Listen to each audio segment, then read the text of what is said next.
لبيك اللهم لبيك لبيك لا شريك لك لبيك إن الحمد والنعمة لك والملك لا شريك لك لبيك اللهم لبيك لبيك لا شريك لك لبيك إن الحمد والنعمة لك والملك لا شريك لك. أعوذ بالله من الشيطان الرجيم. بسم الله الرحمن الرحيم.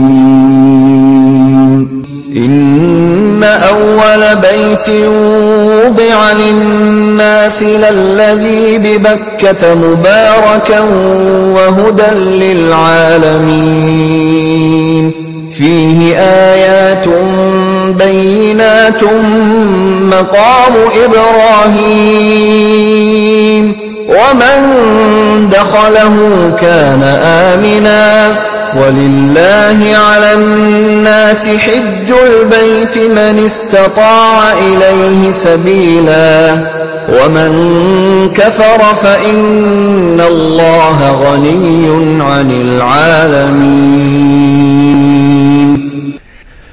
بے شک سب سے پہلی عبادت گاہ جو انسانوں کے لیے تعمیر ہوئی وہ وہی ہے جو مکے میں واقع ہے. اس کو خیر و برکت دی گئی اور تمام جہان والوں کے لیے مرکز ہدایت بنایا گیا. اس میں کھلی ہوئی نشانیاں ہیں. ابراہیم کا مقام عبادت ہے اور اس کا حال یہ ہے کہ جو اس میں داخل ہوا مامون ہو گیا. لوگوں پر اللہ کا یہ حق ہے کہ جو اس کے گھر تک پہنچنے کی استطاعت رکھتا ہو وہ اس کا حج کرے اور جو کوئی اس حکم کی پیروی سے انکار کرے تو اسے معلوم ہو جانا چاہیے کہ اللہ تمام دنیا والوں سے بے نیاز ہے. معزز عازمین حج، آپ کس قدر خوش قسمت ہیں کہ اللہ تعالی نے آپ کو حج کی استطاعت عطا فرمائی اور اس مقدس سفر کے لیے چن لیا. اس میں کوئی شک نہیں کہ حج کا سفر ایک مشکل سفر ہے، لیکن اگر حج کے لیے روانگی سے قبل باقاعدہ تربیت حاصل کی جائے تو یہ سفر آسان ہو سکتا ہے. معزز عازمین حج، حج اسلام کا ایک اہم رکن اور فریضہ ہے جو مالی و جسمانی استطاعت رکھنے والے ہر مسلمان مرد و عورت پر زندگی میں ایک بار فرض ہے. حج ایک امتحان ہے. اس کی ادائیگی میں کسی بھی قسم کی تنگی اور دشواری پیش آ سکتی ہے. حج ایک عظیم عبادت ہے جس سے ہمیں محبت اور اخوت کا درس ملتا ہے. اللہ کی راہ میں پیش آنے والی مشکلات کو صبر اور حوصلے سے برداشت کرنا ہی اس عبادت کی شان ہے. آپ کو چاہیے کہ حج کے دوران لڑائی جھگڑے سے گریز کریں اور اللہ کے مہمان بننے کا صحیح حق ادا کریں. حج اسلام کے بنیادی ارکان میں سے ایک رکن ہے اور زندگی میں ایک مرتبہ ہر آزاد، ذی ہوش، عاقل، بالغ اور صاحب استطاعت مسلمان مرد و عورت پر فرض ہے.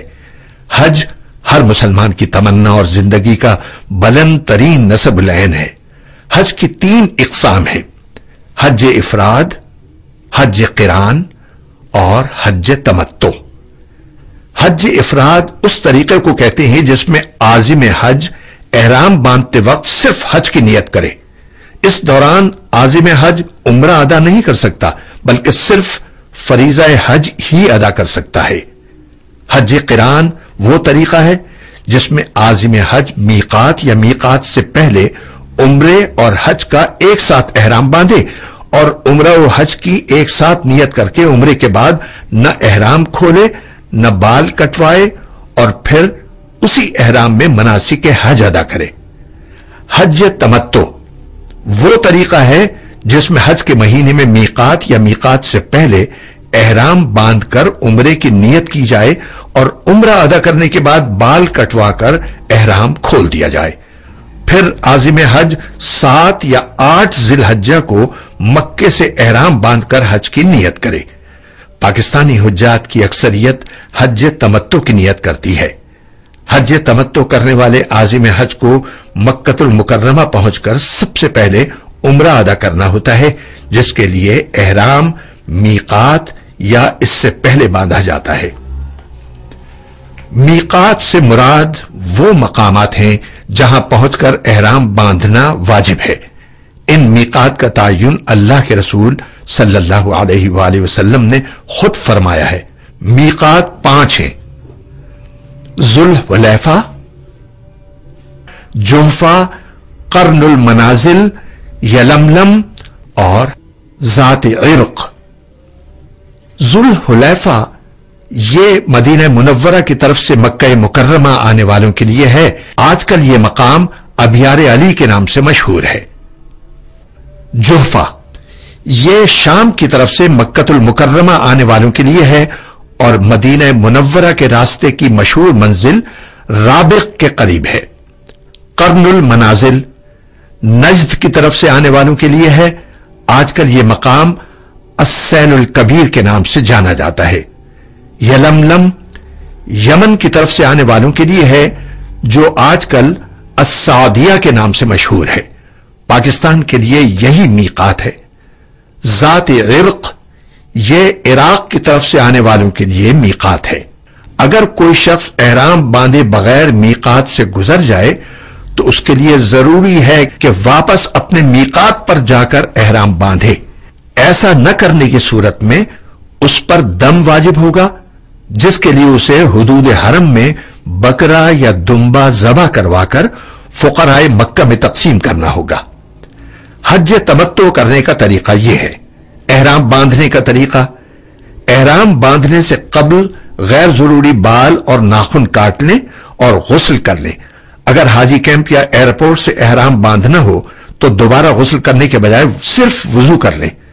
احرام باندھتے وقت 2 انسلی چادریں اپنے جسم پر اس طرح باندھیے کہ ایک چادر تہبند یا لنگی کی طرح نیچے باندھ لیجئے۔ ضروری کاغذات اور رقم رکھنے کے لیے ایک پیٹی یعنی بیلٹ تہبند کے اوپر باندھ لیں، جبکہ دوسری چادر اوپر کے جسم پر اوڑھ لیں۔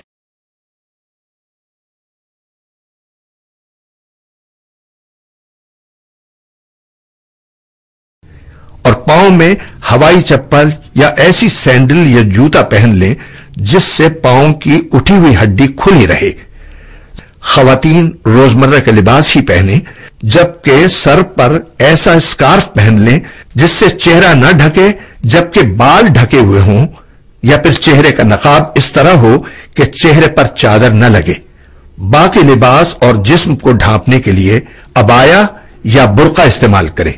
احرام کا لباس مکمل کر لینے کے بعد 2 رکعت نفل احرام ادا کیجیے۔ ان نوافل کی ادائیگی کے دوران سر ڈھکا رہنا چاہیے۔ سلام پھیرنے کے فوراً بعد مرد اپنے سر سے چادر اتار لیں، لیکن دونوں کندھے ڈھکے رہیں۔ یاد رکھیں کہ دایاں کندھا صرف طواف کے وقت کھلا رکھا جاتا ہے۔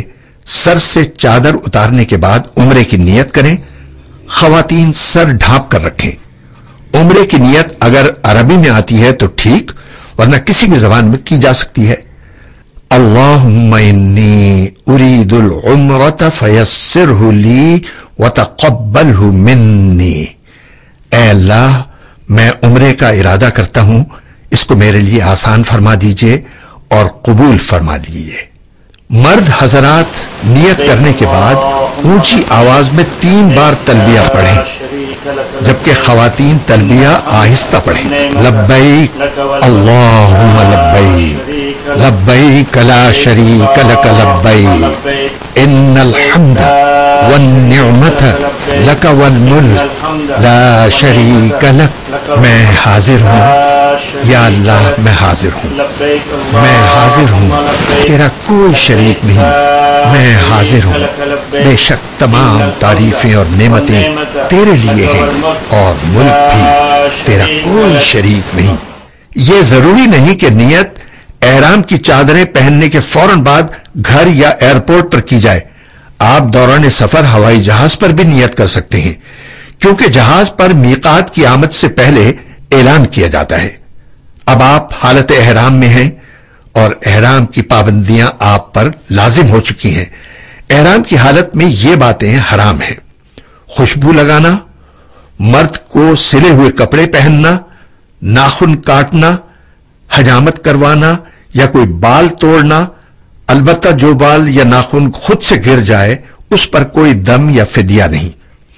لڑائی جھگڑا کرنا، فحش گفتگو کرنا، درخت یا گھاس کاٹنا، جانور کو ایذا پہنچانا، شکار کرنا، مرد کو سر اور چہرہ ڈھانپنا یا ٹوپی پہننا، عورت کا چہرہ اس طرح ڈھانپنا کہ نقاب یا چادر چہرے کو مس کرے، عورت کا ہاتھوں میں دستانے پہننا، مرد کا پاؤں میں ایسا جوتا پہننا جس سے پاؤں کی ابھری ہوئی ہڈی چھپ جائے، احرام کی حالت میں چشمہ لگانا، انگوٹھی پہننا، گھڑی باندھنا، بیلٹ باندھنا، بیگ لٹکانا اور چھتری اوڑھنا جائز ہے۔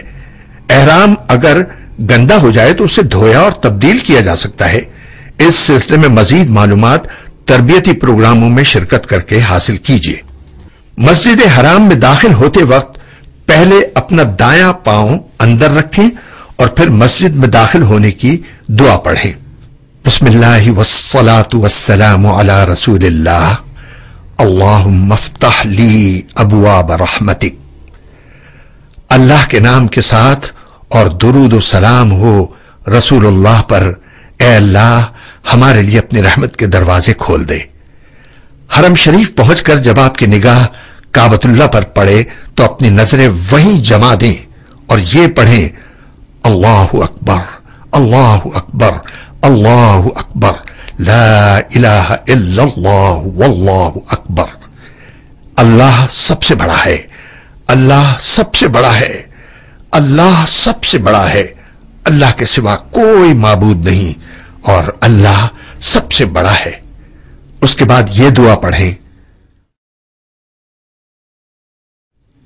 اللہم انت السلام ومنک السلام فحینا ربنا بالسلام، اللہم زد هذا البیت تشریفا وتعظیما وتکریما ومہابہ، وزد من شرفہ وکرمہ ممن حجہ او اعتمرہ تشریفا وتکریما وتعظیما وبرا۔ اے اللہ تو سلامتی والا ہے اور سلامتی تیری طرف سے ہوتی ہے، بس ہمیں سلامتی کے ساتھ زندہ رکھ۔ اے اللہ اپنے اس گھر کی تعظیم، شرافت، عزت اور روب بڑھا اور ان لوگوں کی تعظیم و تکریم اور شرافت اور نیکی میں اضافہ فرما جو اس کا حج یا عمرہ کریں۔ اس کے بعد نہایت عز و انکسار سے دعائیں مانگیں۔ اس کے بعد طواف کے لیے بیت اللہ کے دروازے کے قریب ترین کونے پر نصب حجر اسود کی طرف جائیں، تلبیہ پڑھنا بند کر دیں۔ طواف کے معنی کسی چیز کے گرد گھومنے کے ہیں۔ طواف کی نیت کر کے بیت اللہ کے گرد 7 مرتبہ گھومنے کو طواف کہتے ہیں۔ طواف کے دوران باوضو ہونا ضروری ہے۔ اگر دوران طواف کسی وجہ سے وضو ٹوٹ جائے تو دوبارہ وضو کرنا لازمی ہے۔ طواف کے لیے نیت ضروری ہے، دل سے نیت کرنا فرض ہے اور زبان سے بھی کہہ لینا افضل ہے۔ بیت اللہ کی طرف منہ کر کے اس گوشے کے پاس جس میں حجر اسود ہے اس طرح کھڑے ہوں کہ حجر اسود آپ کی سیدھ میں ہو۔ احرام کی اوپر والی چادر کو داہنی بغل سے نکال کر بائیں کندھے پر ڈال لیں، اسے استباع کہتے ہیں۔ اب طواف کی نیت اس طرح کریں، اللہم انی ارید طواف بیتک الحرام فیسرہ لی وتقبلہ منی 7 اشواط للہ تعالی عز وجل۔ اے اللہ میں تیرے مقدس گھر کے طواف کی نیت کرتا ہوں، اس لیے تو اسے میرے لیے آسان فرما دے اور ان 7 چکروں کو جو محض اللہ تعالی عز وجل کے لیے ہیں میری طرف سے قبول فرما۔ طواف شروع کرتے وقت سنت یہ ہے کہ حجر اسود کو بوسہ دیا جائے۔ حج کے دنوں میں حجر اسود کو بوسہ دینا اکثر لوگوں کے لیے ممکن نہیں ہوتا، لہذا حجر اسود کی سیدھ میں پہنچ کر دونوں ہتھیلیوں کو حجر اسود کی طرف اس طرح اٹھائیں کہ ان کی پشت آپ کے منہ کی طرف ہو۔ اب بسم اللہ اللہ اکبر وللہ الحمد کہتے ہوئے اپنی ہتھیلیوں کو چوم لیں، اسے حجر اسود کا استلام کہتے ہیں۔ حجر اسود کی سیدھ میں مطاف کی سیڑھیوں کے عین اوپر دیوار پر ایک سبز لائٹ نصب ہے جو دور ہی سے نظر آ جاتی ہے۔ ایسی ہی لائٹ پہلی منزل پر اور چھت پر بھی نصب ہے۔ یہ لائٹ حجر اسود کی سیدھ میں ہے اور عازمین طواف کا آغاز اس لائٹ کے نیچے کھڑے ہو کر استلام کر کے کرتے ہیں۔ حجر اسود کے استلام کے بعد آپ دائیں مڑیں اور طواف اس طرح شروع کریں کہ خانہ کعبہ آپ کے بائیں طرف ہو۔ طواف کے دوران مردوں کا دایاں کندھا کھلا رہے گا اور مرد پہلے 3 چکروں میں اکڑ اکڑ کے شانہ ہلاتے ہوئے ذرا تیز چلیں گے۔ اس کو رمل کہتے ہیں۔ استباء اور رمل دونوں سنت ہیں۔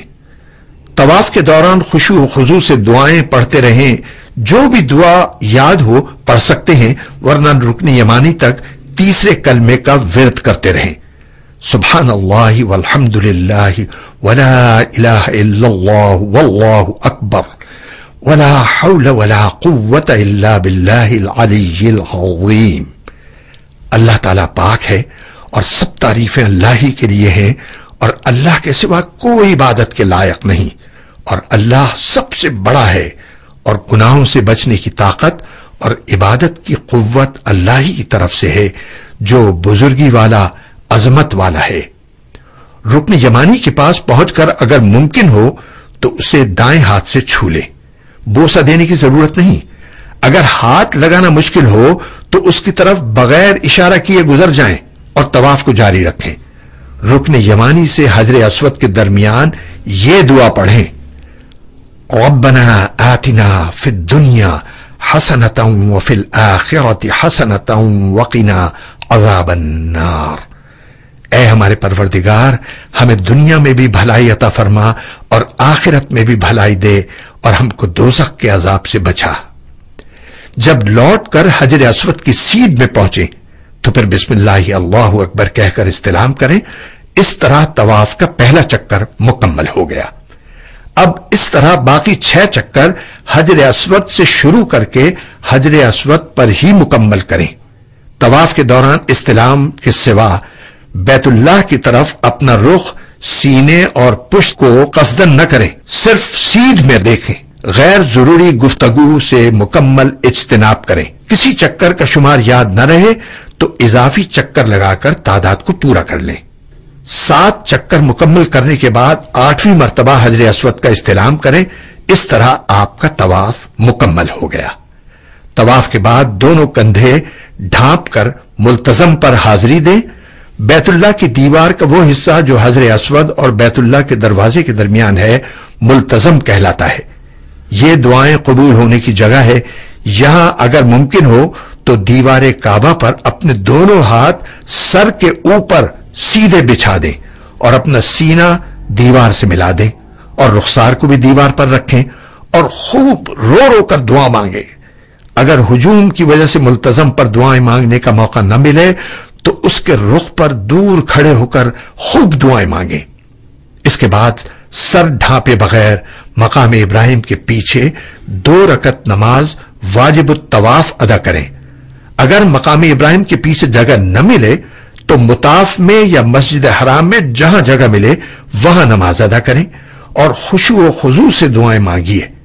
پہلی رکعت میں سورہ فاتحہ کے بعد سورۃ الکافرون اور دوسری رکعت میں سورہ اخلاص پڑھیں، اور اس طرح پڑھنا سنت ہے۔ اب آپ آب زمزم پینے کے لیے مخصوص جگہوں پر جا کر خوب سیر ہو کر آب زمزم پیئیں اور دعا مانگیں۔ اللہم انی اسألک علما نافعا ورزقا واسعا وشفاء من کل داء۔ اے اللہ، میں تجھ سے نفع بخش علم، وسیع رزق اور ہر مرض سے شفا کا طلبگار ہوں۔ آب زمزم قبلہ رخ کھڑے ہو کر 3 سانس میں پئیں۔ آب زمزم پینے کے بعد آپ سعی کریں گے۔ سعی سے قبل حجر اسود کا استلام کرنا مسنون ہے، لہذا دیوار پہ لگی سبز لائٹ کے قریب جا کر حجر اسود کی سیدھ میں کھڑے ہو کر استلام کیجیے، اور یہاں سے صفا کی پہاڑی کی طرف یہ پڑھتے ہوئے جائیں: ابدأ بما بدأ اللہ بہ ان الصفا والمروۃ من شعائر اللہ۔ میں اسی جگہ سے شروع کرتا ہوں جس کا اللہ نے پہلے ذکر کیا، بے شک صفا اور مروہ اللہ کی نشانیوں میں سے ہیں۔ سعی کے لفظی معنی دوڑنے کے ہیں، اور شرن صفا و مروہ کے درمیان مخصوص طریقے پر 7 چکر لگانے کو سعی کہتے ہیں۔ یہ حضرت اسماعیل علیہ السلام کی والدہ ماجدہ حضرت ہاجرہ کے ایک خاص عمل کی یادگار ہے۔ عمرے اور حج کے دنوں میں یہ سعی کرنا واجب ہے، اس کے بغیر حج و عمرہ مکمل نہیں ہوتا۔ صفا و مروہ 2 پہاڑیاں ہیں جو اب سعودی حکومت کی جانب سے کرائی گئی نئی تعمیرات کے بعد مسجد حرام سے متصل ہیں۔ صفا کے مقام پر پہاڑی کا تھوڑا سا حصہ اب بھی باقی ہے جس کے گرد گرل لگا دی گئی ہے، وہاں یا اس کے قریب پہنچ کر سعی کی نیت کر لیں۔ سعی کی نیت اس طرح ہے: اللہم انی ارید السعی بین الصفا والمروۃ 7 اشواط لوجہک الکریم فیسرہ لی وتقبلہ منی۔ اے اللہ، میں صفا اور مروہ کے درمیان 7 چکروں سے سعی کا ارادہ کرتا ہوں، محض تیری بزرگ ذات کے لیے، پس میرے لیے اسے آسان کر دے اور میری طرف سے اسے قبول فرما لے۔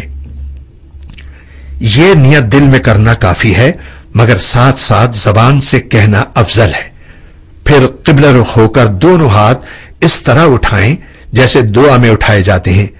نماز کی تکبیر تحریمہ کی طرح نہ اٹھائیں جیسے بہت سے ناواقف لوگ کرتے ہیں، اور 3 مرتبہ اللہ اکبر بآواز بلند کہیں اور 3 مرتبہ یہ دعا پڑھیں: لا الہ الا اللہ وحدہ لا شریک لہ لہ الملک ولہ الحمد وہو علی کل شیء قدیر۔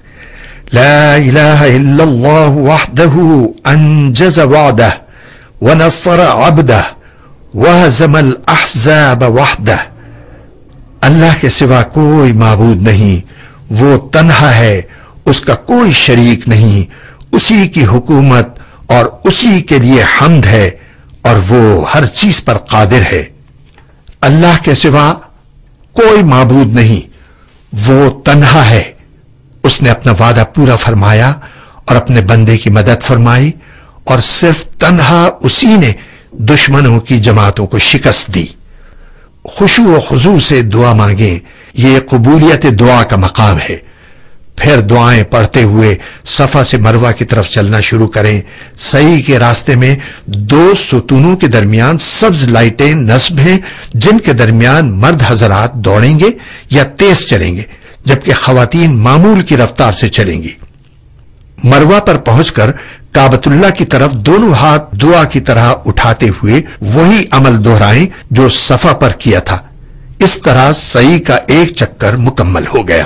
اب دوسرے چکر کے لیے مروہ سے صفا کی طرف چلیں اور پہلے چکر کی طرح سبز ستونوں کے درمیان دوڑنے یا تیز چلنے کے عمل کو دہرائیں۔ اب آپ کے 2 چکر مکمل ہو گئے۔ اسی طرح 7واں چکر مروہ پر مکمل ہوگا اور اسی پر سعی ختم ہو جائے گی۔ یاد رہے کہ صفا سے مروہ تک جانے کو 1 چکر، جبکہ مروہ سے صفا تک واپس آنے کو دوسرا چکر کہتے ہیں۔ ضعیف اور معذور افراد ویل چیئر پر بھی سعی کر سکتے ہیں۔ سعی میں باوضو ہونا اور کپڑوں کا پاک ہونا مستحب ہے، لیکن اس کے بغیر بھی سعی ہو جاتی ہے۔ اگر سعی کرتے ہوئے جماعت کھڑی ہو جائے یا نماز جنازہ ہونے لگے تو سعی روک کر نماز میں شریک ہو جائیں اور باقی چکر اس کے بعد وہیں سے شروع کریں جہاں سے چھوڑے تھے۔ قصر یا حلق: سعی مکمل ہونے کے بعد مرد حضرات اپنے بالوں کو قصر یا حلق کروائیں گے۔ پورے سر کے بال منڈوانے کو حلق اور کتروانے کو قصر کہتے ہیں۔ خواتین چوٹی سے 1 پور کے برابر بال کٹوائیں گی۔ کسی عورت کے لیے یہ جائز نہیں کہ وہ کسی نامحرم سے اپنے بال کٹوائے۔ اس کے ساتھ ہی احرام کی پابندیاں ختم ہو گئی اور عمرہ مکمل ہو گیا۔ 2 رکعت نفل شکرانہ ادا کیجیے۔ عمرہ مکمل ہونے سے لے کر حج شروع ہونے تک نفلی طواف حسب استطاعت کرتے رہیے، جو کہ عام لباس میں اور رمل کے بغیر ہوگا۔ اب حج کے دنوں کا انتظار کیجیے جو 5 دنوں میں ہوتا ہے۔ مناسک حج: وَإِذْ بَوَّأْنَا لِإِبْرَاهِيمَ مَكَانَ الْبَيْتِ أَلَّا تُشْرِكْ بِي شَيْئًا وَطَهِّرْ بَيْتِيَ لِلطَّائِفِينَ وَالْقَائِمِينَ وَالرُّكَّعِ السُّجُودِ وَأَذِّن فِي النَّاسِ بِالْحَجِّ يَأْتُوكَ رِجَالًا وَعَلَى كُلِّ ضَامِرٍ يَأْتِينَ مِنْ كُلِّ فَجٍّ عَمِيقٍ لِيَشْهَدُوا مَنَافِعَ لَهُمْ وَيَذْكُرُوا اسْمَ اللَّهِ فِي أَيَّامٍ مَّعْلُومَاتٍ عَلَى مَا رَزَقَهُم مِّن بَهِيمَةِ الْأَنْعَامِ فَكُلُوا مِنْهَا وَأَطْعِمُوا الْبَائِسَ الْفَقِيرَ ثُمَّ لْيَقْضُوا تَفَثَهُمْ وَلْيُوفُوا نُذُورَهُمْ وَلْيَطَّوَّفُوا بِالْبَيْتِ الْعَتِيقِ۔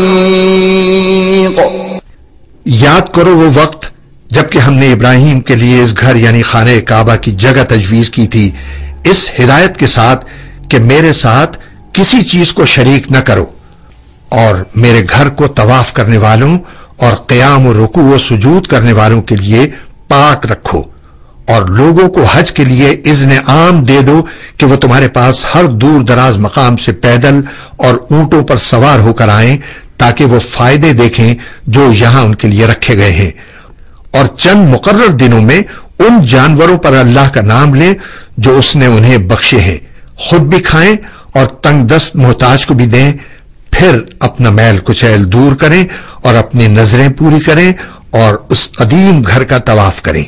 7 ذی الحجہ کی رات یا 8 ذی الحجہ کی صبح کو آپ مکہ مکرمہ میں اپنی قیام گاہ سے احرام باندھ کر منا کے لیے روانہ ہوں گے۔ احرام کی 2 چادریں پہننے کے بعد سر ڈھک کر 2 رکعت نماز ادا کریں اور حج کی نیت کر لیں۔ اللہم انی ارید الحج فیسرہ لی وتقبلہ منی، اے اللہ میں حج کا ارادہ کرتا ہوں، اس کو میرے لیے آسان فرما اور قبول فرما لے۔ اس کے بعد مرد حضرات بلند آواز سے اور خواتین پست آواز میں تلبیہ پڑھیں، لبیک اللہم لبیک لبیک لا شریک لک لبیک ان الحمد والنعمت لک والملک لا شریک لک۔ میں حاضر ہوں یا اللہ، میں حاضر ہوں، میں حاضر ہوں، تیرا کوئی شریک نہیں، میں حاضر ہوں، بے شک تمام تعریفیں اور نعمتیں تیرے لیے ہیں اور ملک بھی تیرا کوئی شریک نہیں۔ حج کے 5 دنوں کے لیے جو منا، عرفات، مزدلفہ اور پھر منا میں گزریں گے، صرف وہی سامان اپنے ساتھ لے کر جائیں جس کی ضرورت ہو۔ مکہ مکرمہ میں بسیں مکتب یعنی معلم کی طرف سے فراہم کی جائیں گی جو آپ کو منا میں آپ کے خیموں تک پہنچائیں گی۔ مکہ سے منا کا فاصلہ 5 کلومیٹر ہے جو پیدل چل کر بھی بآسانی طے کیا جا سکتا ہے۔ آپ اپنے گروپ کے کچھ لوگوں کے ساتھ پیدل منا تک جا سکتے ہیں، لیکن گروپ کے بغیر جانے کی کوشش نہ کیجیے، ورنہ منا میں اپنے خیمے تک پہنچنے میں آپ کو سخت دشواری کا سامنا کرنا پڑ سکتا ہے، کیونکہ منا کے میدان میں ایک جیسے ہزاروں خیمے نصب ہوتی ہیں۔ آپ کے خیمے کا نمبر، گلی کا نمبر اور شارے کے لیے پتے وغیرہ کا کارڈ آپ کو معلم کی جانب سے منا روانگی سے قبل مل جائے گا۔ اس کارڈ کو ہمہ وقت حفاظت سے اپنے پاس رکھیے۔ 8 ذی الحجہ کو منا پہنچ کر ظہر، عصر، مغرب اور عشاء کی نمازیں اپنے اپنے وقت پر اپنے خیموں میں باجماعت ادا کریں۔ فقہ حنفی کے مطابق مسافر قصر نماز ادا کریں گے جبکہ مقیم قصر نہیں کریں گے۔ مسافر وہ شمار ہوں گے جن کے مکے میں قیام کو 7 ذی الحجہ کو 15 دن سے کم ہوئے ہوں۔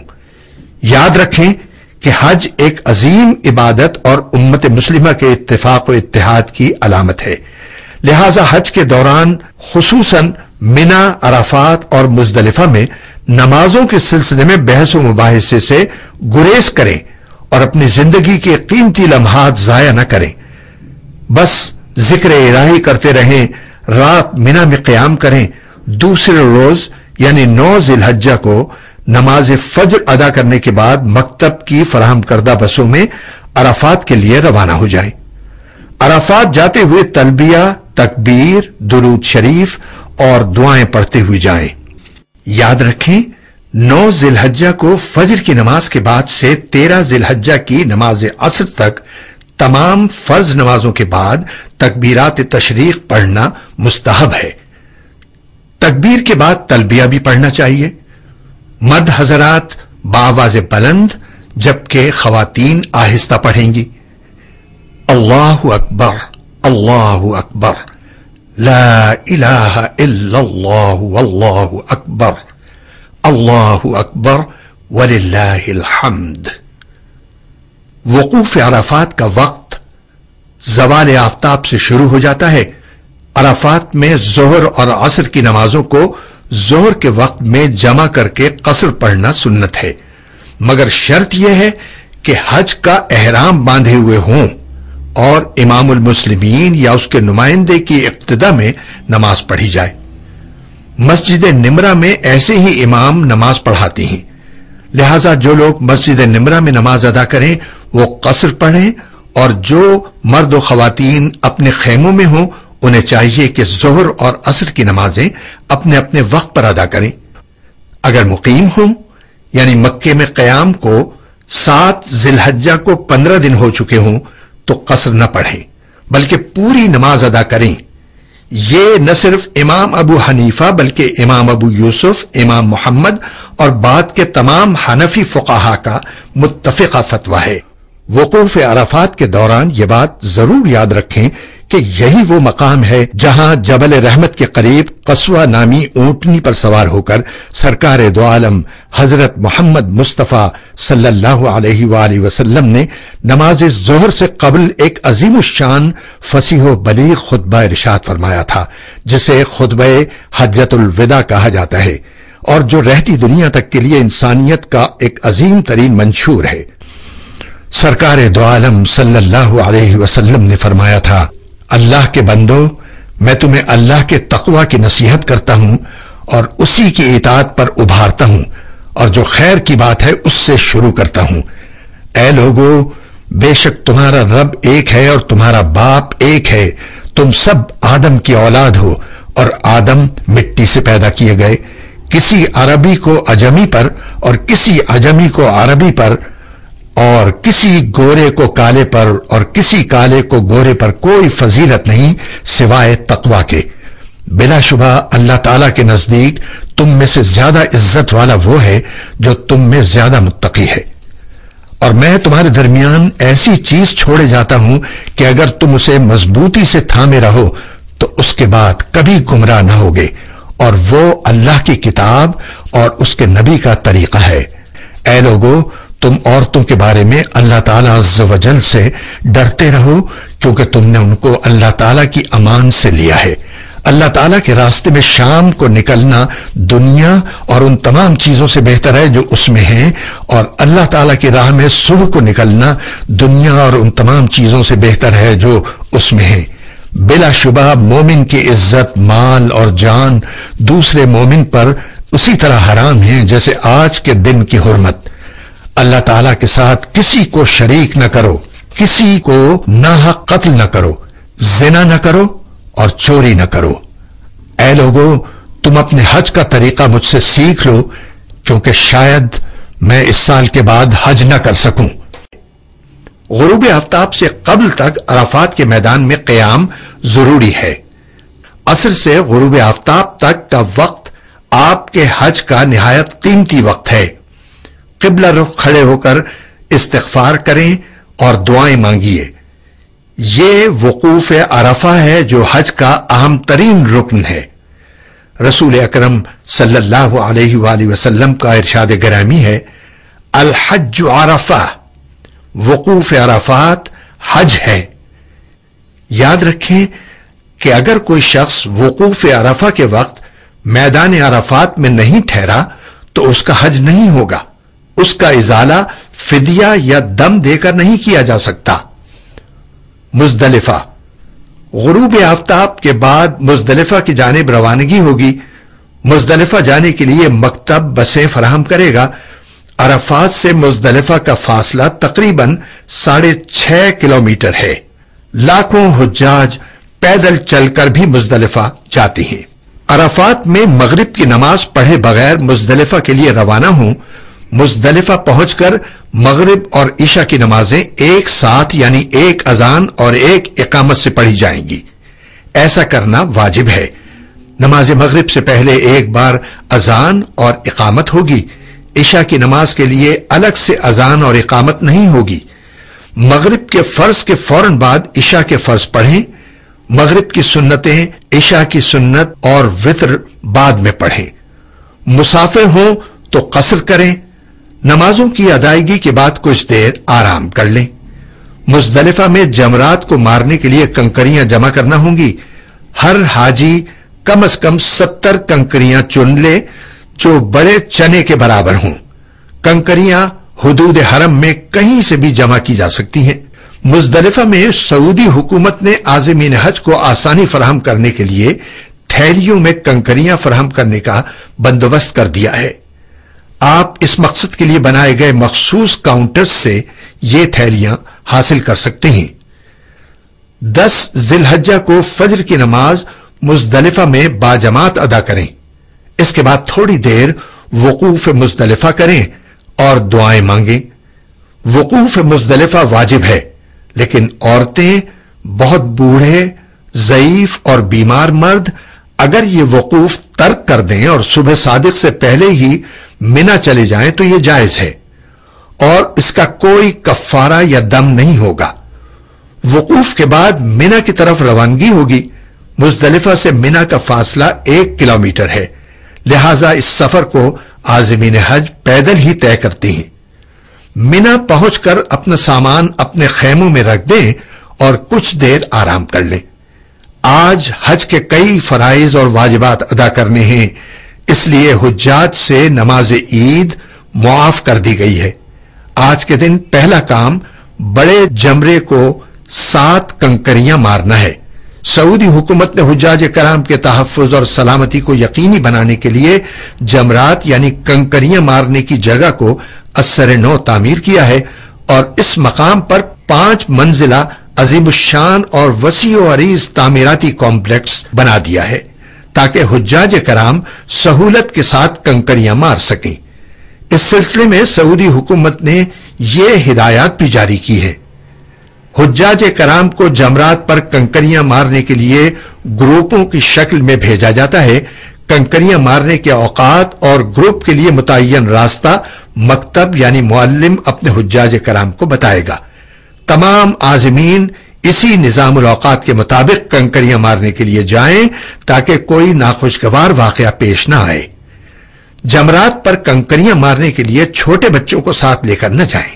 اسی طرح ضعیف اور بیمار مرد و خواتین جو اس مشقت کے قابل نہ ہوں انہیں ویل چیئر پر کنکریاں مارنے کے لیے لے کر نہ جائیں، بلکہ ان کی طرف سے ان کے محرم یا ساتھی بطور وکیل کنکریاں مار سکتے ہیں۔ سعودی حکومت نے جمرات میں سامان لے کر جانے پر مکمل پابندی عائد کر دی ہے، اس لیے کنکریاں مارنے کے لیے جاتے وقت کسی قسم کا سامان ساتھ لے کر نہ جائیں۔ 10 ذی الحجہ کو معلم کے بتائے ہوئے وقت کے مطابق گروپ کے ساتھ مقررہ راستے سے جمرات کی طرف جائیں۔ آپ کے سامنے سب سے پہلے چھوٹا جمرہ آئے گا، اس کے پاس سے گزر جائیں۔ اس سے کچھ فاصلے پر درمیانہ جمرہ آئے گا، اس سے بھی گزر جائیں۔ تیسرا اور بڑا جمرہ جو مکے سے قریب ہے اس کے قریب رک جائیں، تلبیہ بند کر دیں اور سیدھے ہاتھ سے ایک ایک کر کے 7 کنکریاں اسے ماریں۔ ہر کنکری مارتے وقت بسم اللہ اللہ اکبر پڑھیں۔ کنکریاں جمرے کے گرد بنے ہوئے دائرے میں گرنی چاہیے، اسے لگنا ضروری نہیں ہے۔ رمی کے وقت اگر یاد رہے تو یہ دعا پڑھیں، رغما للشيطان ورضا للرحمن اللهم اجعله حجا مبرورا وسعيا مشكورا وذنبا مغفورا۔ یہ کنکری شیطان کو ذلیل کرنے اور خدا پاک کو راضی کرنے کے لیے مارتا ہوں۔ اے اللہ، تو میرے حج کو مقبول بنا اور میری کوشش کو قبول فرما اور گناہوں کو معاف فرما۔ جمرہ عقبہ کی رمی کے بعد دعا کے لیے نہ ٹھہریں بلکہ اپنے گروپ کے ساتھ قیام گاہ پر واپس آ جائیں۔ رمی کے بعد قربانی کی جائے گی جو حج تمتع اور قران کی صورت میں واجب ہے۔ قربانی کے لیے اسلامی ترقیاتی بینک اور کئی دوسرے اداروں کی جانب سے سٹال لگا کر کوپن فروخت کیے جاتے ہیں اور کوپن خریدنے والوں کو قربانی کا وقت بتا دیا جاتا ہے۔ آپ قربانی کے لیے گروپ کے کچھ لوگوں کے ساتھ منی میں قائم قربان گاہ بھی جا سکتے ہیں اور وہاں جانور خرید کر خود بھی قربانی کر سکتے ہیں۔ قربانی کے بعد احرام کھولنے سے قبل مرد عازمین سر کے بالوں کو قصر یا حلق کروائیں گے۔ بہتر یہ ہے کہ حلق کروا لیا جائے، جبکہ خواتین چوٹی کے بالوں میں سے ایک پور کے برابر بال کٹوائیں گی۔ اس کے بعد خیموں میں واپس آ کر غسل کر لیں۔ غسل اور روزمرہ کے کپڑے تبدیل کرنے کے لیے مکہ مکرمہ میں اپنی رہائش گاہ پر بھی جا سکتے ہیں۔ 10 ذی الحجہ کو آخری کام طواف زیارت اور حج کی سعی ہے۔ طواف زیارت 10 ذی الحجہ سے 12 ذی الحجہ کو غروب آفتاب تک کیا جا سکتا ہے۔ 12 ذی الحجہ کو غروب آفتاب کے بعد طواف زیارت کیا تو دم دینا ہوگا، یعنی قربانی کرنا ہوگی۔ طواف زیارت کے بعد سعی کرنی ہوگی اور سعی کے بعد منی واپسی ہوگی۔ 11، 12 اور اگر ممکن ہو تو 13 ذی الحجہ کو بھی منی میں قیام کریں اور تینوں جمرات کو کنکریاں اس ترتیب سے ماریں کہ پہلے چھوٹے، پھر درمیانے اور آخر میں بڑے جمرے کو ساتھ ساتھ کنکریاں ماریں۔ چھوٹے جمرے کو کنکریاں مارنے کے بعد قبلہ رخ ہو کر دعا مانگیں۔ درمیانے جمرے کو کنکریاں مارنے کے بعد بھی قبلہ رخ ہو کر دعا مانگیں، لیکن بڑے جمرے کو کنکریاں مارنے کے بعد دعا نہ مانگیں بلکہ آگے گزر جائیں۔ یہی سنت رسول صلی اللہ علیہ وسلم ہے۔ آخری روز یعنی 12 یا 13 ذی الحجہ کو شیطان کو کنکریاں مار کر منی سے مکہ مکرمہ روانہ ہو جائیں۔ اب حج کے تمام ارکان پورے ہو چکے ہیں، صرف طواف وداع جو کہ آخری واجب ہے باقی رہ گیا ہے۔ رسول اکرم صلی اللہ علیہ وسلم کا فرمان ہے کہ کوئی بھی شخص اس وقت تک مکہ چھوڑ کر اپنے وطن نہ جائے جب تک کہ وہ بیت اللہ کا طواف نہ کر لے۔ یاد رکھیں کہ طواف وداع میں اصطباء، رمل اور سعی نہیں ہوگی اور عام کپڑوں میں اس وقت کیا جاتا ہے جب آپ مکے سے مدینہ یا پھر وطن واپسی کے لیے روانہ ہونے والے ہوں۔ طواف وداع ہر حاجی پر واجب ہے، لیکن حیض و نفاس والی عورتوں کے لیے رخصت ہے، یعنی وہ اس طواف کے بغیر بھی وطن واپس جا سکتی ہیں۔ سبحان اللہ، حج کی نعمت عظمی آپ کو حاصل ہو گئی۔ اللہ تعالیٰ کے حضور سجدہ شکر بجا لائیے جس نے آپ کو یہ عظیم سعادت نصیب فرمائی اور آپ کو اپنے گھر کی طرف بلایا۔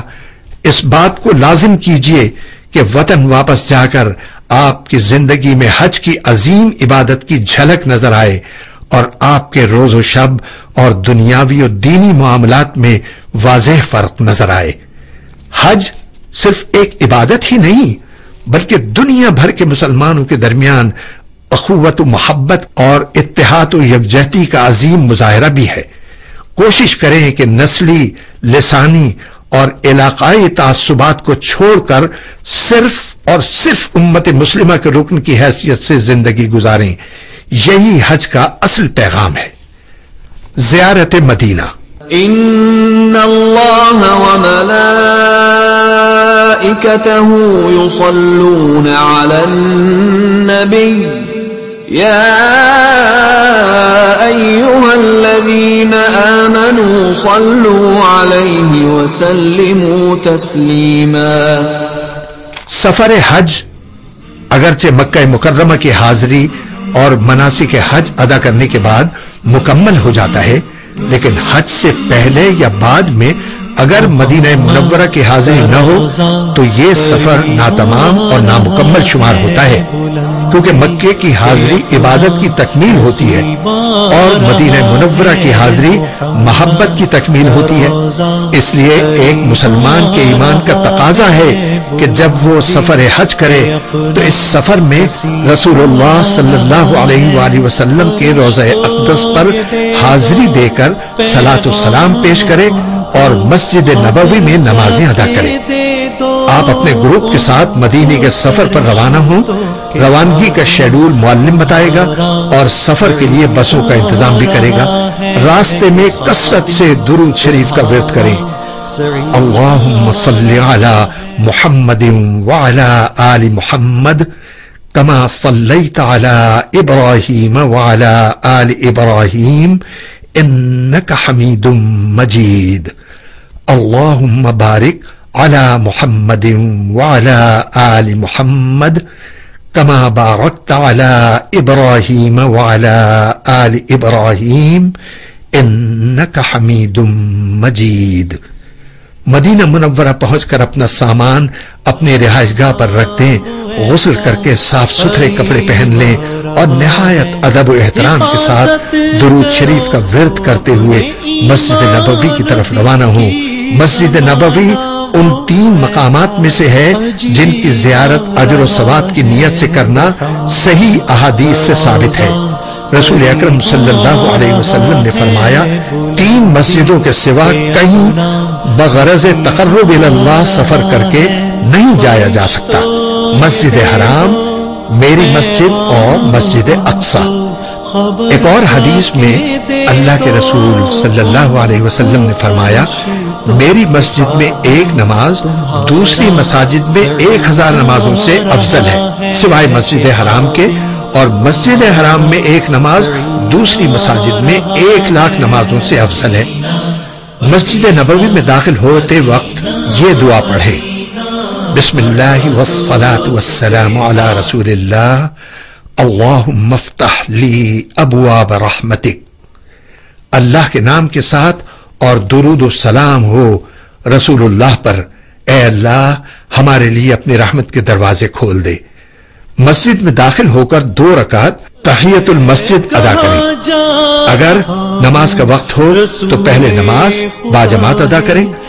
خواتین ان مقامات پر نماز ادا کریں جو مسجد میں ان کے لیے مخصوص ہیں۔ مسجد نبوی میں روضہ مبارک اور منبر شریف کے درمیان جو جگہ ہے اسے ریاض الجنہ کہتی ہیں۔ اس کے بارے میں رسول اکرم صلی اللہ علیہ وسلم کا ارشاد مبارک ہے، میرے حجرے اور میرے منبر کے درمیان کی جگہ جنت کے باغوں میں سے ایک باغ ہے۔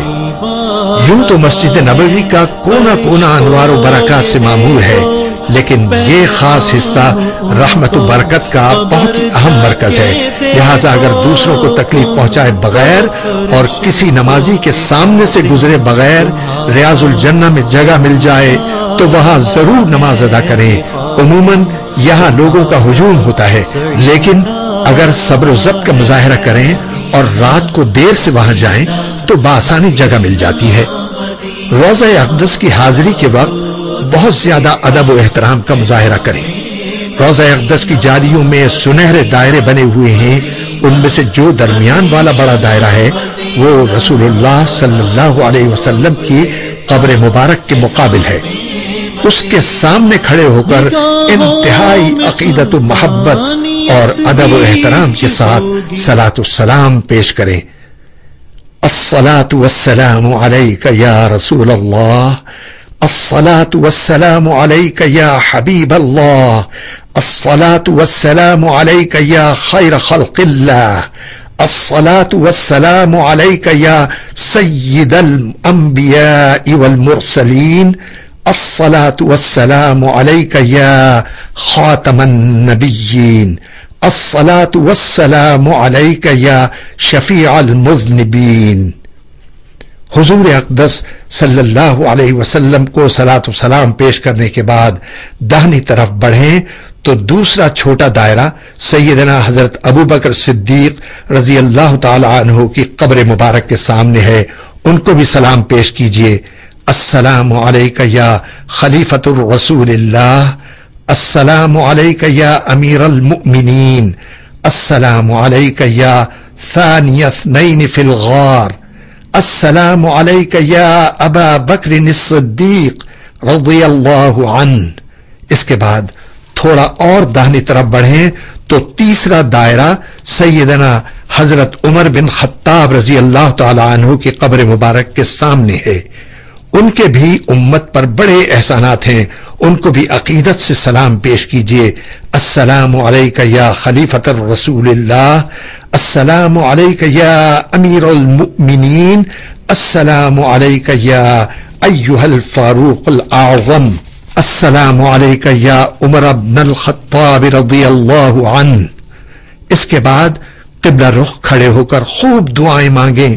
مدینہ منورہ میں قیام کے دوران زیادہ سے زیادہ عبادات اور تلاوت و ذکر کا اہتمام کریں اور پوری کوشش کریں کہ پانچوں نمازیں تکبیر اولیٰ کے ساتھ مسجد نبوی میں ادا ہوں۔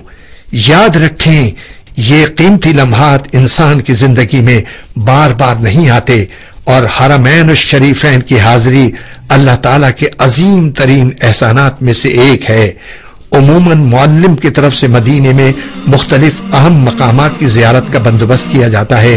اگر معلم کی جانب سے یہ انتظام نہ ہو تو اپنے طور پر ان مقدس اور تاریخی مقامات کا شرف زیارت حاصل کریں، جن میں جنت البقیع، جبل احد، مسجد قباء، مسجد قبلتین اور دیگر مقامات شامل ہیں۔ مدینہ منورہ سے روانگی سے پہلے مسجد نبوی میں 2 رکعت نفل ادا کریں، پھر روضہ اقدس کے سامنے حاضر ہو کر سلام عرض کریں اور دعا کریں کہ اللہ آپ کے سفر کو آسان فرما دے اور آپ کو، آپ کے اہل خانہ اور دنیا بھر کے مسلمانوں کو دونوں جہانوں کی آفتوں سے محفوظ رکھے اور بار بار حرمین الشریفین کے مقدس سفر کی سعادت نصیب فرمائے۔ آمین ثم آمین۔